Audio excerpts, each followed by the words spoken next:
नमस्कार मित्रांनो, माझं नाव प्रमोद रानडे.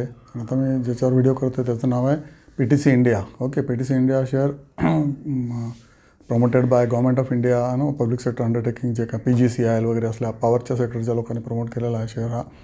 आणि ह्याचा डिव्हिडंड येईल 60%. आणि हा बेसिकली काय करतो, पॉवर ट्रेडिंग करतो. म्हणजे जे लोक पॉवर बनवतात लाईक NTPC, टाटा पॉवर किंवा हजारो power plants, thermal power plants आणि अदर पॉवर प्लांट्स, तर हे लोक ट्रेडिंग करतात. म्हणजे ब्रोकिंग कंपन्या कशा असतात की आपल्याला 1%, अर्धा टक्का, 1.5% जे काय मिळतं तरी जर ब्रोकरेज, तर ही पॉवर ब्रोकरेज कंपनी आहे. ओके, ह्याचं पॉवर एक्सचेंजची कंपनी आहे PTC इंडिया लिमिटेड.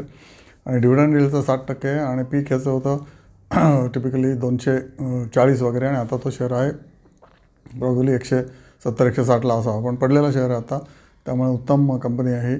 आणि ह्याचे यावर्षीचे रिझल्ट्स उत्तम आलेले आहेत. आता या क्वार्टरचे जून एंडचे बघितले रिझल्ट, नेट प्रॉफिट याचे 243 कोटी आलेले आहेत. आणि गेल्या वर्षी हे फक्त होते जूनमध्ये, जून टू जून कंपॅरिझन केली तर 189 करोड होते. 4000 कोटी याचा रेव्हेन्यू आहे एका काय म्हणायचं एका क्वार्टरचा.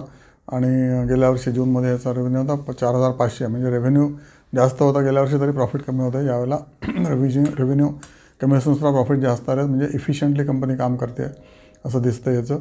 कंपनीचं इंटरेस्ट आहे बेसिकली, थोडंसं इंटरेस्ट असं याचं असतं, it is having little bit loan. त्यामुळे 95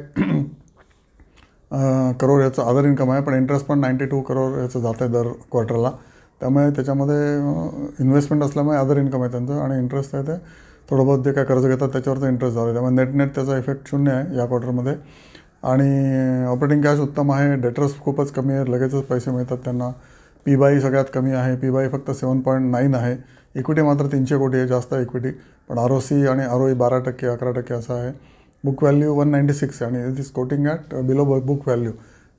जी company below book value quote होते ऑब्वियसली ती व्हॅल्यू स्टॉक म्हणतात. आणि ह्याच्यामध्ये डिव्हिडंड पण तुम्हाला एवढीपेक्षा जास्त मिळतं आहे. ओके, अजून काय पाहिजे तुम्हाला, 160 किंवा 170चा असेल आणि पीक याचं 240 आहे, तर त्याच्यामध्ये तुम्हाला बेट लावायला हरकत नाही. सोचकर समजकर इन्व्हेस्ट करो. आणि 1 इयर PBT याचं 32% वाढलेलं आहे. आणि मार्केट प्राईस किती -6% आहे.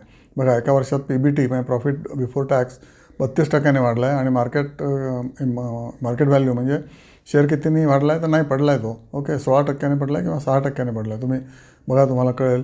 स्क्रीनर किंवा कुठल्याही साईटवर जाल तर तुम्हाला कळेल लगेचच. तसा हा व्हॅल्यू स्टॉक आहे. 7% डिव्हिडंड यील्ड आहे, FDच्या पेक्षा जास्त आहे. Capital appreciation is separate. Government of इंडियाची कंपनी आहे PTC इंडिया लिमिटेड. ओके, हा चॅनल बघत राहा, तुम्हाला अशाच आयडिया वेगवेगळ्या मिळत राहतील. तुम्हाला शिकायला मिळतं आहे डिव्हिडंड यील्ड म्हणजे काय. Okay, June to June growth झाले की नाही वगैरे वगैरे सगळं सांगतो मी. Thank you so much.